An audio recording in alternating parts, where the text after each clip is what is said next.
A drone crash is expensive. A drone warning you before the crash is valuable. Hi, I am Dr. Kamrul Islam. One of the smartest trends in UAV system is predictive maintenance.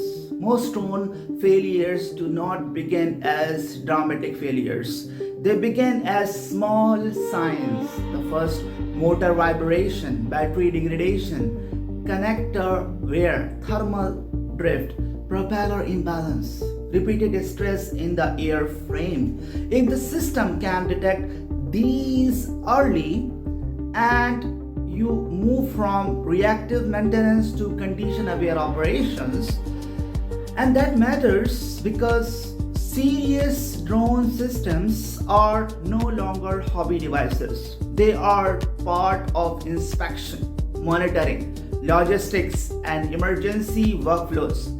That means uptime matters. My 2026 view, the future of drone reliability is not just better hardware, right?